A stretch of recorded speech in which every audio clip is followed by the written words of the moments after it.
Welcome to another edition of In the House. So glad to have Representative Jeff Zenger with us. And Representative Zenger, thank you for joining us. I am so glad to be here, Mark. It's good to see you, and been a really wild week this week at the house. It sure has. I'll tell you. I tell people it's like Black Friday at the mall. That's it. All of a sudden on Thursday late in the afternoon, it's like Sunday morning in the mall. It's a real interesting transition here, but it sure has been busy. But I would like to talk to you about this House bill that got a lot of attention, talking about transgender folks not being able to play women's sports. And this is not a conversation about whether or not transgender is good or bad, but it's about policy, and it's about protecting girls, quite frankly, and women. So why don't you kick us off and tell us a little bit about the bill and how it works and what it's designed to do? Sure. Well, the bill is very simple, and it just says that the men compete with men, women compete with women, and you can't cross over. Of course, everybody in the, not just the state, but the country saw that situation with Payton McNabb. You know, she's out there playing volleyball, giving it her all, and there's a young man that is transgendered to a woman and spikes the ball, gives her a concussion, and it was a mess. Oh my. It was terrible. And so, you know, here's the thing is men are inherently different. They have different bone structure. They have different lung capacity. They have stronger muscles. They have all of this stuff. And that does not change because someone just decides it's different. And so this is about protecting young ladies. Secondly, you know, we just had the track team for Winston-Salem State, women's track team, honored on the House floor. I think it was 2 weeks ago. That's right. And the head coach said, hey, this is really important because this is the 50th anniversary of Title IX, which gave women the opportunity to compete in sports. Women's sporting scholarships and stuff are, for many folks who come from backgrounds of lesser means, an opportunity, a way out, a way to get to college, a way that they might not otherwise have. And so this threatens that. This threatens women's sports in toto. So if you look at the polling number, I mean, most people look at this and go, man, this is not fair. End of story. And so I was glad to support it. I'm glad to see it. It passed overwhelmingly, and I think it's going to, I think today in the Senate, and this is a bill that the time has come. Well, you explained it very well, and I was going to ask you about Payton McNabb was here yesterday, and quite a compelling story, wouldn't you say? I would absolutely say so. And, you know, there's nothing, and Riley Gaines was here as well. And, you know, it's one thing to kind of talk about these in the abstract, but when you humanize them, when you're talking about, you know, this isn't about, oh, it's unfair to girls. No, here's a girl. Yeah. Here's a girl that this worked her entire life and had it snuffed away. And I don't know if you paid attention to Riley Gaines. It was snuffed away because they wanted a Photoshop with the trans guy. Yeah. That's what it was. And it was just horrible. And you look at how these girls, you know, I have daughters that worked on the swim team. I have one that was on the swim team for years and years. I mean, like 12 years. And I think about what happened to her, and it just breaks my heart. And then when you look at Payton, and hers goes a different route. Not that she missed out on something, but she was hurt. She was really hurt. And so what's going to happen if we're going to let trans guys play in women's soccer, women's lacrosse, women's basketball? I mean, these sports are sports where you don't have a net between you. You have real contact. So anyway, I don't think this is a bill. I think this is a bill that for the vast majority of folks, people go, this is common sense. Yeah. Yeah. I was on the way in this morning. My daughter called me and asked me what I was doing today. And I told her I was going to be talking on the show about the bill yesterday. And she said, that just makes perfect sense to me. Yeah, there you go. That's right. You know, an unsolicited polling result there. But, you know, you mentioned basketball, and I was thinking this morning as I was getting ready to come in about the drama and the real passion that we saw when LSU played Iowa in women's basketball a couple of weekends ago. And I had never really watched women's basketball all that much. But I was on the edge of my seat for that game like I was for any men's game. And I'm an avid sports fan, trust me. But I was sitting there thinking, you know, what if they had a guy on one of those teams, and he was 6'6", you know what I mean, and just dunking every time he got the ball, and just posting up and knocking people down. There is a difference.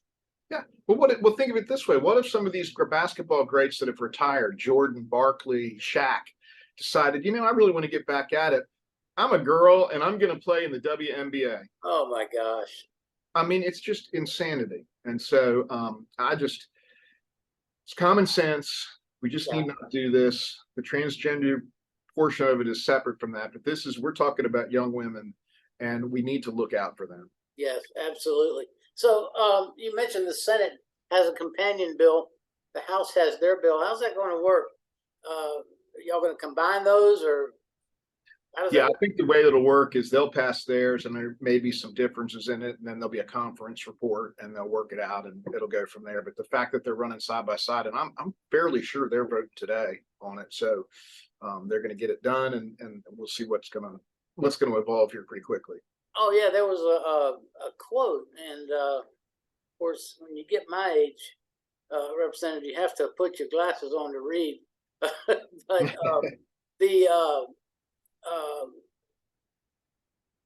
let's see, who was it? It was Senator Sawyer said this is a woman's bill. It's not a transgender thing. It's a bill that's protecting women, and I think that she's right on with that. It's not about the issue of, as you said, it's not about transgenderism or transgender rights or this or that. It's about protecting girls, protecting women. It's just common sense. Yep, that's right. And I mean, and that's what was, in our bill, Carl Gillespie was the primary on it because Payton was from his district, but the other three were women. And it was really important because this is a woman's bill. Yeah.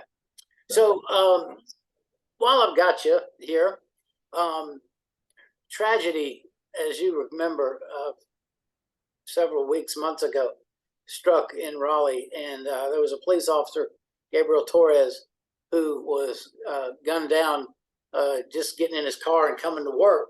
And I've been working down here a long time, and it's always funny to me how situations give rise to the need for some type of legislative fix. And in this case, a law enforcement officer on his way to work is not covered from an insurance standpoint as if he were, running to a fire or running into someone robbing a bank. And so the Torres family is left kind of without their benefits. You saw this as something that needed correcting. Why don't you tell us about the Gabriel Torres Act? Absolutely. And let me just say, I'm so proud to be a part of that act. And, you're right. It's horrible that it took a circumstance like this for us to see kind of this loophole or this missed spot in our legislation. But we're going to do the right thing. It's going to get passed.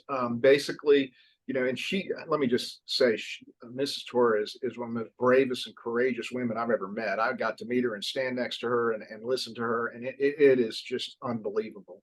But she's facing a huge thing. She's a single parent, not by choice. And now she's got to figure that out, and she's doing the best she can, and we need to get her those benefits. But here's the thing. I lived 13 years in an urban setting, and during that time, and it was a heavy duty urban setting, I got to see police in action. And our police, state troopers, all of them, they never ask questions when they get the call to decide whether they should go. They respond. They always have our back. It doesn't matter who you are. It doesn't matter what the circumstance is. They're there. And so I think as a society, it's incumbent upon us to let them know we got their back. And Absolutely. So this is a great opportunity to do that. I'm excited that it's a bipartisan bill, and I will say that Representative Sarah Crawford has just done a fantastic job working on this bill. I really appreciate what she's done, and to stand on it with her has been terrific. And so this bill will be retroactive. I think that's important for everybody to know, because it's not going to be a bill that's going to fix something and still leave the Torres family out. It's going to be retroactive, so we can go back and take care of them the way we need to be. And so I expect it to be done. It'll be, of course, be in the budget. Sorry about that. I expect it to be done here soon, or in the budget. It's in the budget. It's going to get through and it's going to get passed. And it's a great thing that all of us can stand up and say, hey, look, to our officers, we appreciate you. Absolutely. You know, we were talking about the sports bill being common sense. This to me is common sense. Just because you're on your way to work shouldn't negate the fact. I mean, he's on duty.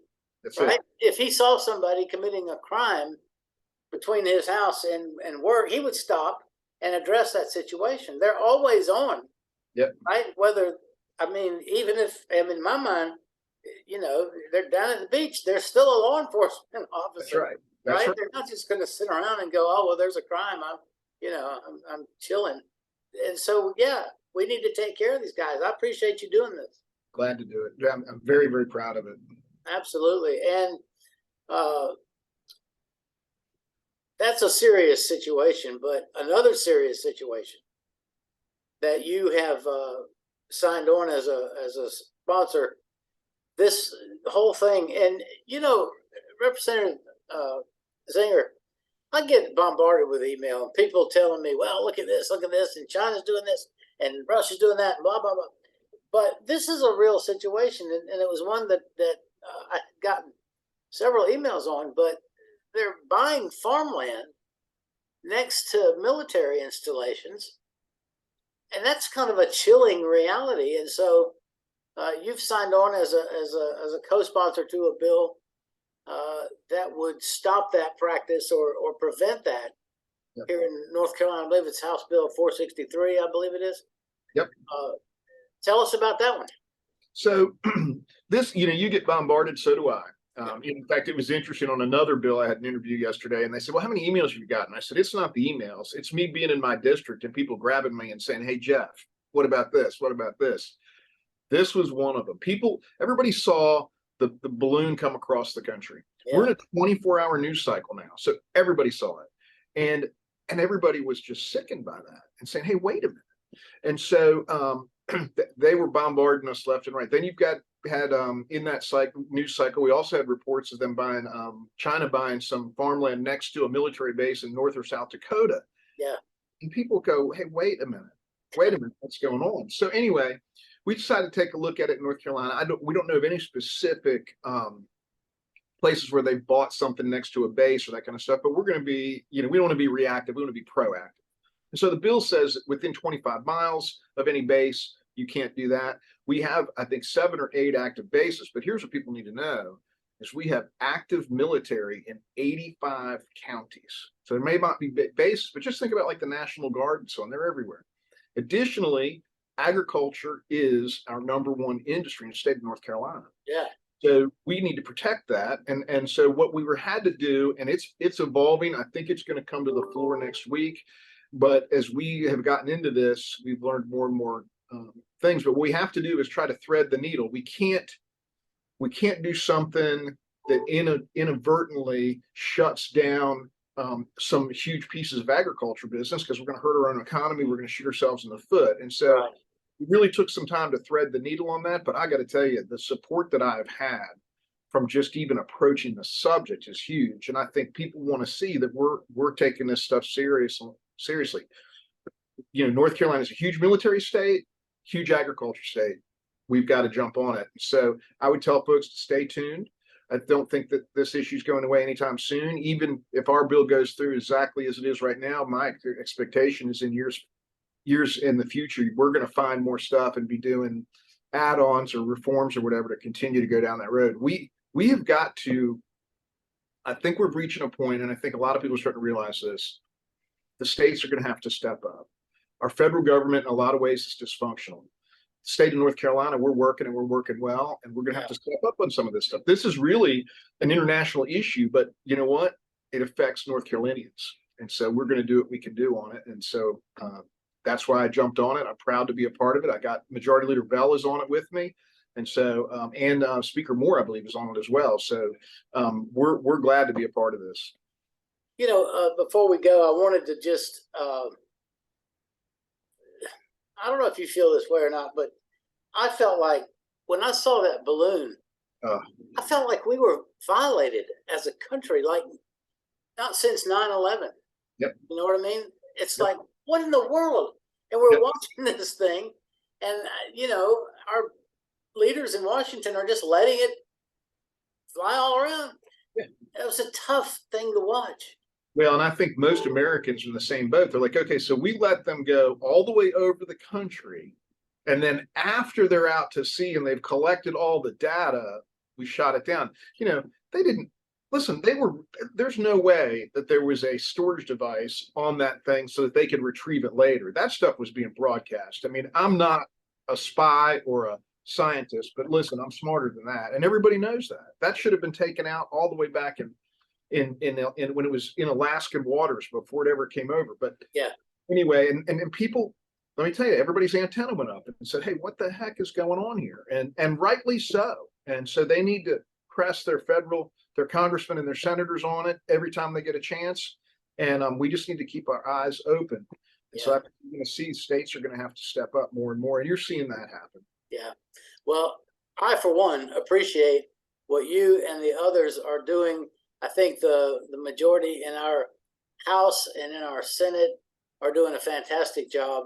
We always talk about the great job you guys are doing with our budget, and we're celebrating the 10th year anniversary of tax reform, and that means that for the last 10 years we've been keeping more money from our paychecks than we might have been if you guys have been raising taxes and doing all that kind of stuff. So as a citizen, I appreciate that, and just keep up the good work, and thank you for joining me again here on In the House. I appreciate you taking the time. I'll be here anytime you want, and I really appreciate you. And to any of your viewers, please, when you see good things, please reach out to your representative and your senators and tell them that. I know you're going to find this hard to believe, Mark, but when people don't like what we do, we hear about it. So we really need to hear more from folks that say, hey, well done, hang in there, I'm with you. And so if we get that, boy, more of it would be really welcome. So thank you for what you do, and I'd be glad to come back at any time. Great. Thank you, sir. Hope you have a great day. You too. All right.